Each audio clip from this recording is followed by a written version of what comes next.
Suatu hari Nabi Musa nanya kepada Allah. Kan Nabi Musa ini julukannya, panggilannya Kalimullah, orang yang bisa ngomong langsung kepada Allah. Jadi kalau ada butuh apa-apa Nabi Musa mah tinggal miss call Allah. Ya Allah, langsung Allah ngangkat. Ada apa Musa gitu. Kayak kita telepon gitu ya. Nggak bisa ngelihat langsung tapi bisa telepon langsung. Begitu Nabi Musa calling, langsung Allah, ada apa Musa? Gini ya Allah, saya pengen nanya. Jadi Musa sering ngobrol sama Allah. Nanya apa? Saya pengen tahu di antara umat saya itu siapa yang paling rendah kedudukannya di matamu? Yang paling levelnya paling rendah. Kata Allah, itu tuh laki-laki seorang kakek yang buta, yang dia itu masbuknya istiqomah banget dalam sholat. Paling istiqomah dalam masbuk. Gak pernah dia sholatnya tepat waktu, pasti masbuk. Ini orang yang paling istiqomah di zamanmu, Musa. Istiqomah dalam kemasbukan. Asal ada sholat, dia pasti paling belakang, datangnya menjelang salam. Jadi kalau ada yang taruh sendal paling belakang itu pasti dia. Kalau ada salam yang kemudian nanti berdiri lagi, pasti dia. Orang yang selalu masbuk, orang tua buta. Oh, itu orang yang paling rendah. Nabi Musa nyari mana? Oh, si kakek itu yang paling rendah nilainya di mata Allah. Setiap hari dilihat dia masbuk sampai suatu hari ketika selesai sholat orang itu udah nggak ada. Nabi Musa telepon Allah. Allah, Musa ada apa? Itu si kakek kemana?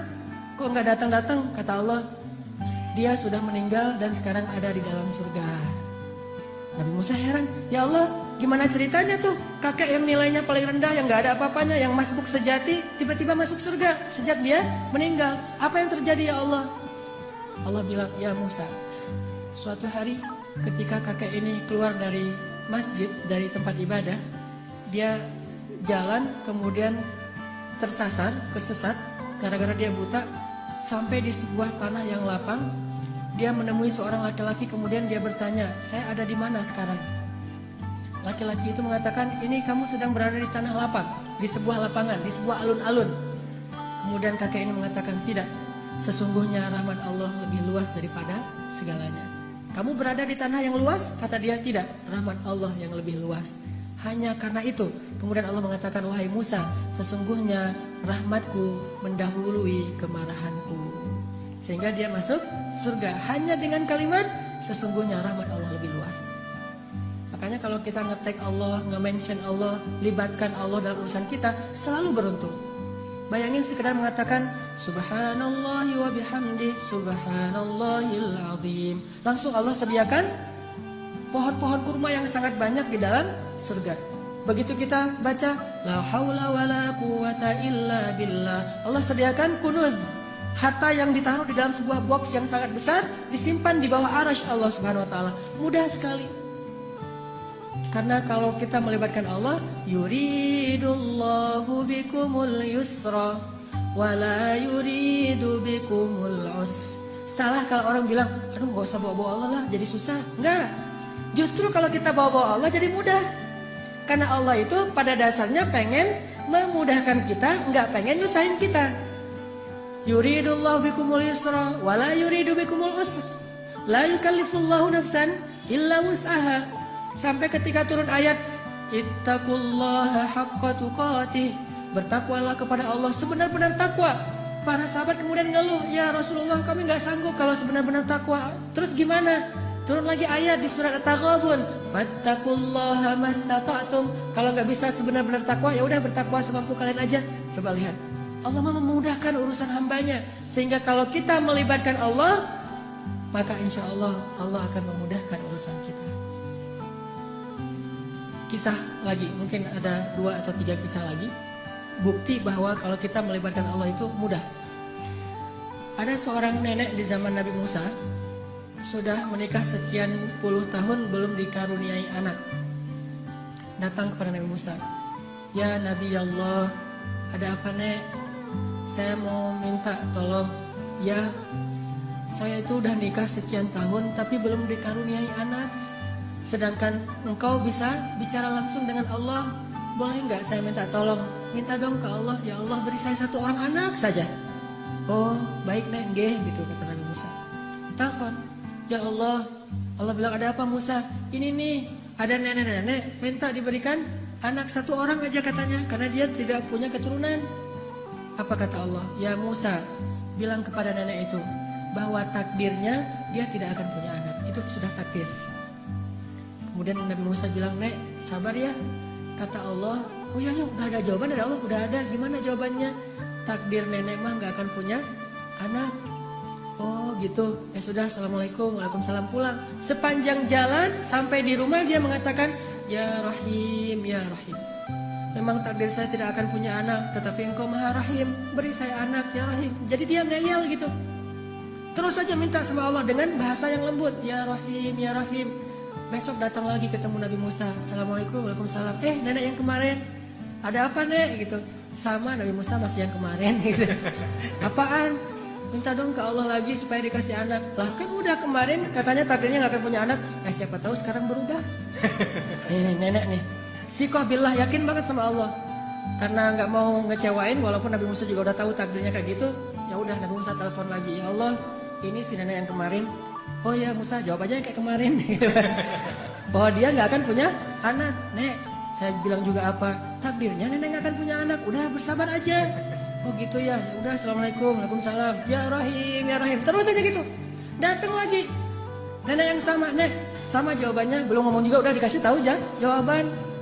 Tapi kata nenek, coba minta lagi, mudah-mudahan Allah udah mau ngasih sekarang. Ya Allah, nenek yang kemarin datang lagi. Wahai Musa, takdirnya gak akan punya anak.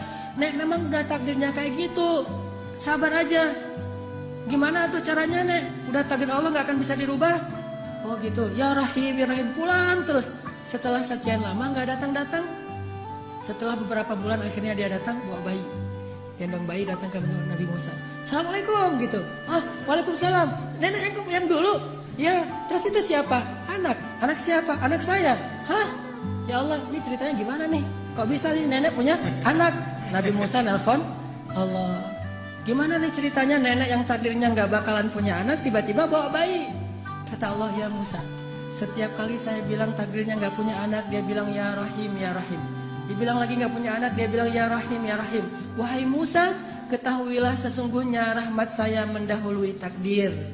Sehingga dengan rahmat Allah, Allah mengubah takdir nenek ini yang tadi gak punya anak jadi punya anak. Kalau kita baca hadis-hadis Nabi tentang kisah-kisah para anbiya itu luar biasa. Intinya adalah mereka selalu mengandalkan Allah dan selalu mendapatkan janji-janji yang Allah pernah janjikan kepada mereka. Gak pernah kecewa. Mungkin cerita terakhir yang sangat populer itu adalah cerita Siti Hajar. Ini bagi saya menakjubkan banget nih ceritanya. Nabi Ibrahim bawa Siti Hajar dari Palestina ke Mekah, melintasi gurun pasir hanya bertiga saja. Ibrahim, Hajar, Ismail kecil. Karena Allah memerintahkan Ibrahim, bawa keluargamu ke sebuah biwadin ghairi dzi zar, kepada sebuah lembah yang tidak ada kehidupan di sana. Bawa ke sana. Di Bakkah, yang kemudian namanya menjadi Mekah. Akhirnya Ibrahim bilang ke Hajar, Hajar, yuk kita hijrah gitu. Hijrah kemana mas? Hajar gak nanya hijrah kemana? Udah aja, oh hijrah? Ya, sami'na wa ata'na. Di bawah gitu jalan kaki melintasi padang pasir. Berhenti sebentar di rest area, makan, minum seadanya, lanjut lagi. Gak pernah nanya, mas ini kemana sih kok gak sampai-sampai? Gak pernah Hajar nanya kayak gitu. Atau gak pernah juga dia bilang, mas turunin saya aja di mall itu nanti dijemput lagi. Gak ngomong nurunin di mall mana, di rest area mana, di masjid mana, ntar kalau udah beres urusannya baru jemput lagi. Nggak, sami'na wa ta'na. Ini istri soleha banget. Ikut aja gimana kata suami.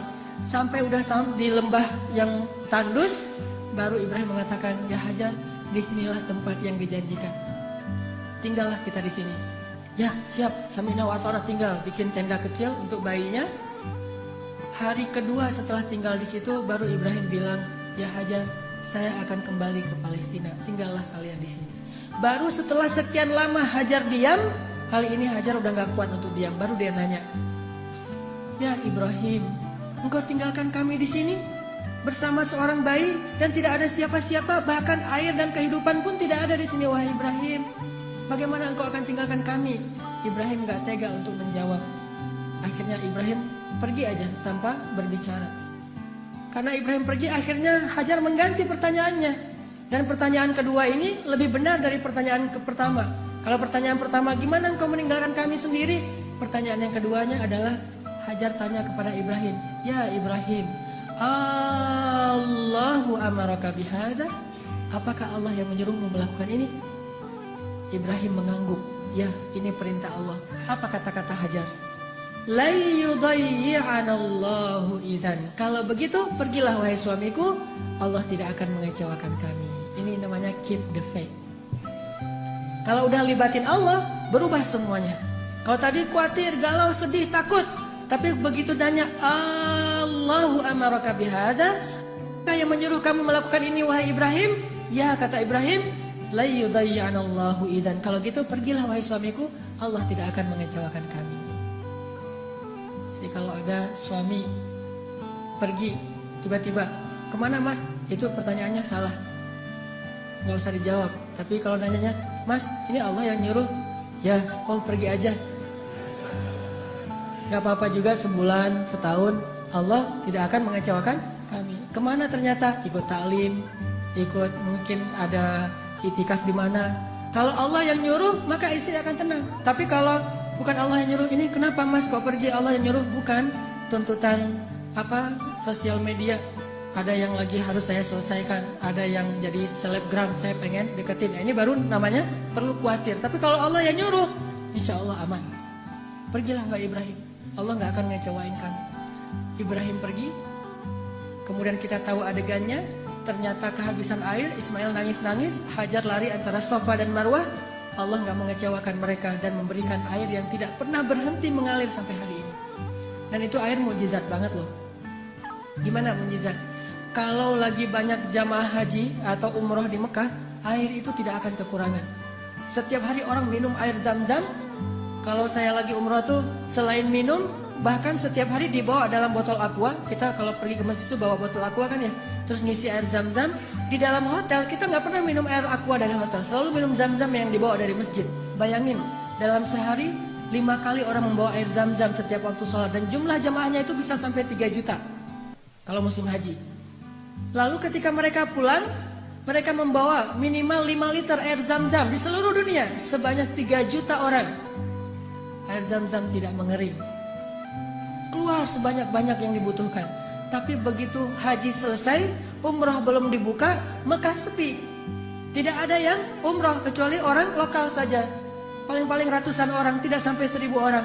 Tapi walaupun yang datangnya sedikit, yang minumnya sedikit, air Zam-Zam tidak membanjiri kota Mekah. Ini namanya berkah. Kalau butuh banyak keluar banyak, kalau butuh sedikit keluar sedikit. Bukan pas butuh banyak airnya putus, atau pas butuh sedikit airnya jadi banjir, soalnya biasanya keluarnya banyak. Enggak kayak gitu Zam-Zam, sangat berkah. Dan itu gara-gara kata Hajar, la yudayyi'anallahu idzan. Allah enggak bakalan ngecewain kami. Maka teman-teman, ayo kita belajar melibatkan Allah dalam urusan kita. Ada masalah dikit, oh serahin sama Allah sambil berikhtiar. Tapi jangan bergantung kepada ikhtiar. Ikhtiar hanya sebuah kewajiban kita yang diperintahkan Allah. Tetapi hati kita tidak boleh bergantung kepada ikhtiar. Hati kita bergantung di langit kepada Allah Subhanahu wa ta'ala.